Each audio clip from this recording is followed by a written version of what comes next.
Nós vamos falar sobre o segundo reinado no Brasil. O segundo reinado é o período marcado pelos 48 anos em que Dom Pedro esteve no poder, de 23 de julho de 1840 até 15 de novembro de 1889. Durante essa época, muitas mudanças e revoluções aconteceram no país e marcaram para sempre a história do Brasil. Mudanças que eu peço para que vocês observem aqui, ó, nessa área daqui, para vocês darem bem uma atenção, que foram que as rebeliões internas foram controladas, foram introduzidos nesse período novas tecnologias, como telefone, ferrovias, telégrafo, iluminação nas ruas, foram criadas fábricas de tecidos e de alimentos, houve grande incentivo na chegada de estrangeiros ao país, principalmente da Europa. Gente, durante o segundo reinado, se manteve a escravidão ainda em nosso Brasil, ainda havia escravidão. E a produção agrícola, a agricultura nesse período aqui do segundo reinado, não era mais cana-de-açúcar, e sim o café, tá? Registre aí como esse período, o período do café. As pessoas que estavam envolvidas com a política eram aquelas pessoas responsáveis, que eram envolvidas com a política e com as decisões, eram as pessoas que se beneficiou com o café naquele período.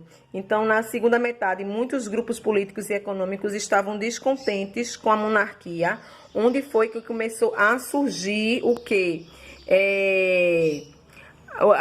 Nessas últimas décadas, houve o quê? Um agravamento, porque as pessoas estavam insatisfeitas por muitos problemas sociais que estavam surgindo. O custo de vida muito alto nesse período. Além do custo de vida muito alto, a desigualdade social estava predominante nesse período. Então, a centralização do poder do imperador não agradava mais os brasileiros. As pessoas queriam escolher o seu governante, e não que fosse mais por imperador ou por rei, mas sim um governante escolhido pelo povo. Foi daí que as pessoas começaram a lutar por isso.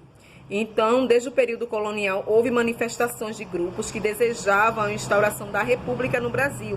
Pessoas que lutavam por essa república, que não aceitavam que era um imperador, um império, um rei que deveria dominar o Brasil, tá? Então, a gente vê aí que muitas lutas ocorreram nesse período, e que foi um período histórico de grande importância para o nosso país. Então, a plantação de café veio para ficar no Brasil, é de origem africana, tá? As primeiras mudas de café chegaram aqui por volta de 1727.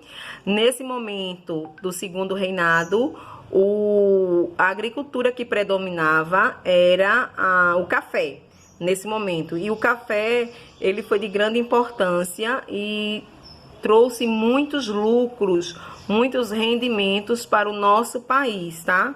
O cultivo aí tornou-se muito lucrativo. Façam essa leitura que vocês vão estar entendendo direitinho. Mas aqui o que eu quero que vocês percebam é que no segundo reinado o café veio para ficar.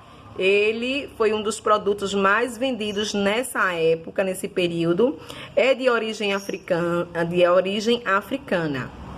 Com a chegada do café, houve também, na segunda metade do século XIX, as ferrovias brasileiras começaram a ser construída.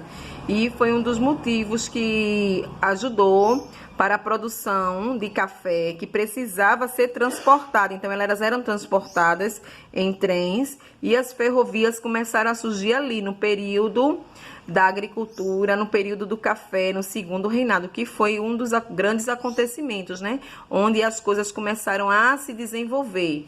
A tecnologia começou o desenvolvimento.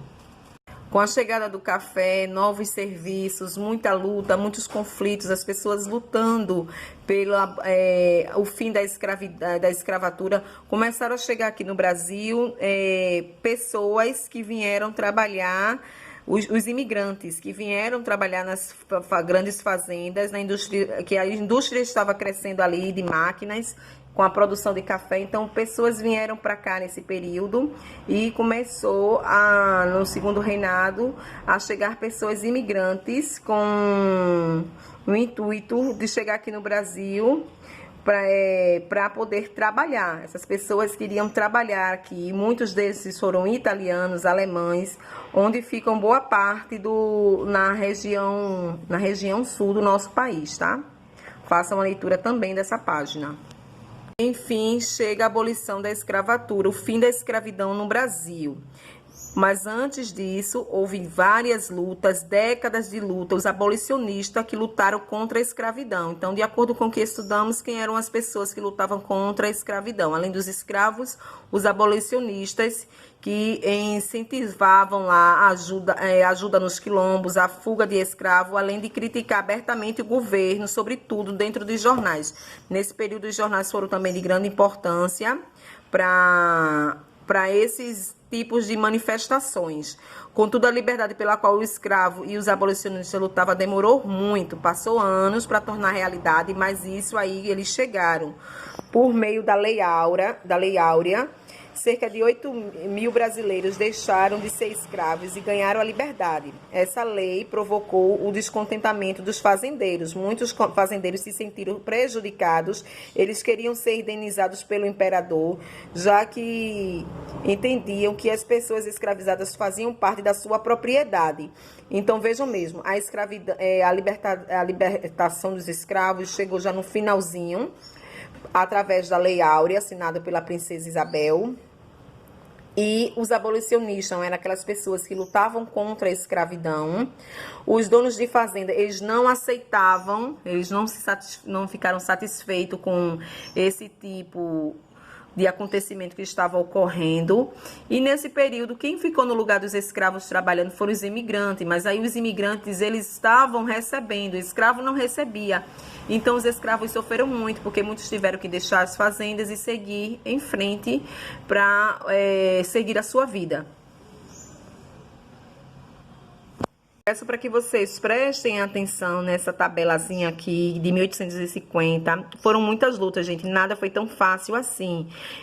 Foi aprovado no Brasil a lei do Eusébio, de Queiroz, que proibiu o tráfico do escravo no país. Vocês podem ver que foram anos de luta de trabalho. Em 1871, foi aprovada a lei do ventre livre, que dava liberdade aos filhos de escravos nascidos a partir de então. 1885 foi somente no dia 13 de maio que a princesa Isabel, filha de Dom Pedro II, assinou a Lei Áurea, acabando com a escravidão. Gente, não fiquem pensando que nada aconteceu porque ela era boazinha. Houve muita guerra, muitos conflitos, muitos problemas durante esse período. Ela não assinou porque ela era boazinha, não. O Brasil foi um dos últimos países a acabar com a escravidão, tá? Foi promulgada a Lei dos Sargenários, que garantia a liberdade aos escravos com mais de 60 anos, em 1888, tá bom?